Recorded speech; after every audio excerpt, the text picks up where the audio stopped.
Hi, I'm Jeff with the Pick Quick for September.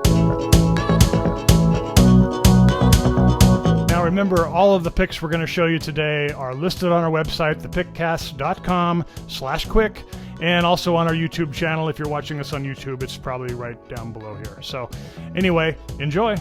In episode 14 of the Pick Podcast, we reviewed One Bedroom and Bill and Ted Face the Music. Both received what I'd call limited recommendations, but there is plenty more out there. Definitely not a good time to be a Nazi. JoJo Rabbit is available on HBO Max, a multiple Oscar nominee from last year.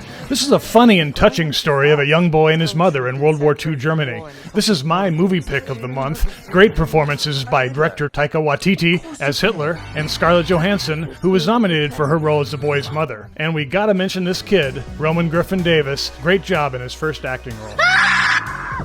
After the shocking loss of Chadwick Boseman, I recommend paying him tribute by watching his several excellent performances. The big one, Black Panther, is available to stream on Disney Plus and TBS On Demand. He plays the great Jackie Robinson in 42, available to rent for $3.99. 21 Bridges was his foray into cop action genre, where Manhattan is locked down so he can pursue cop-killing criminals. Not a great story or script, but Boseman shows his John McClane chops, and Sienna Miller and J.K. Simmons also show up.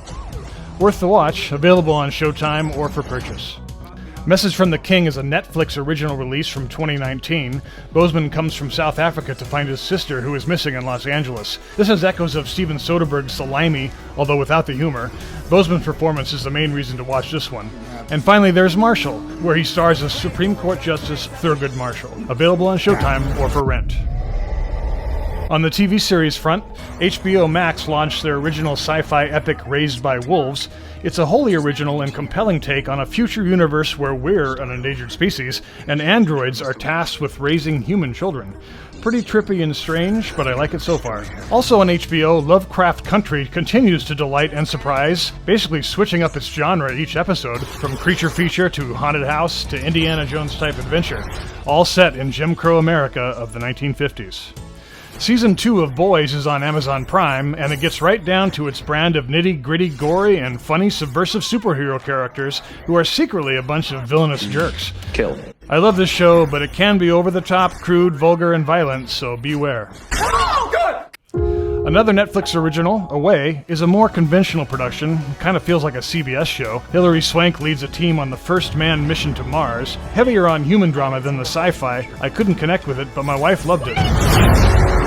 Villain is an indie British crime drama on Netflix that stars Craig Fairbrass as an ex-con having to deal with his younger brother's trouble. We've seen this kind of story before, but this one's got top-notch directing and performances. Training.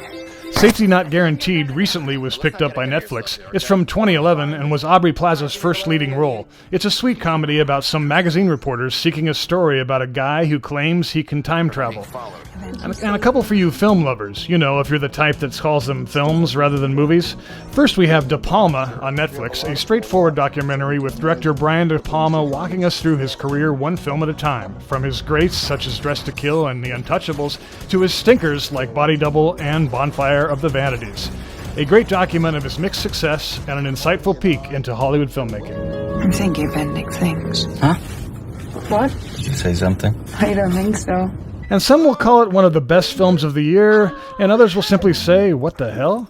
The delightfully nutty I'm Thinking of Ending Things premiered on Netflix from writer-director Charlie Kaufman. Now, he has written some of my favorite movies, such as Eternal Sunshine of the Spotless Mind, Being John Malkovich, and Adaptation. This time, he's also directing and has delivered a mind-bending trip into the possible last days of a young couple's relationship. I wasn't sure what to think while watching, and it's the type of movie I usually appreciate more after I read some articles explaining what the hell it was about. We'll link some of those on our website. If you like that kind of deep dive into films and filmmaking, you'll like this. If you prefer movies less opaque, maybe stay away from this one. And what list of movie picks would be complete without zombies? Netflix has a new Korean entry called #Alive. It's a low-key, trapped-in-your-apartment version with a sly wit and some original ideas. And for a more madcap take, the Brazilian series Reality Z is a remake of the British series Dead Set, with Big Brother-type reality show contestants trapped in their studio compound while the zombie apocalypse rages outside. This one takes some twists you don't expect. I'll just say, don't get too attached to anyone you think is the lead character. And finally this month, Amazon Prime added The Graduate, one of my all-time favorites and one I think any parent should watch with their teen or college-aged kids. You're trying to seduce me. Aren't you? And here's what I'm still looking forward to. The Devil All the Time on Netflix, a Midwestern Gothic tale with a stellar cast, premieres September 16th. Now, I think Ryan Murphy is overrated and schlocky, so I'm trepidatious about Ratched. But it's hard to resist the origin story of Nurse Ratched from One Flew Over the Cuckoo's Nest, and Sarah Paulson's a great choice to fill those shoes. That'll premiere on Netflix September 18th. And finally, Fargo Season 4 is premiering on FX and Hulu September 28th. And of course, Tenet is currently out there. Some of you have seen it. It's 45 miles away from me in Salem, Oregon, but theaters in Portland are still closed. So my wait continues. Hasn't happened yet. So that's the Pick Click for September. Visit us at our website, thepickcast.com, where you can hear all the latest episodes of the Pick Podcast. Or right now, you could watch one of these thrilling videos. Until next time, I'm Jeff Payne for The Pick.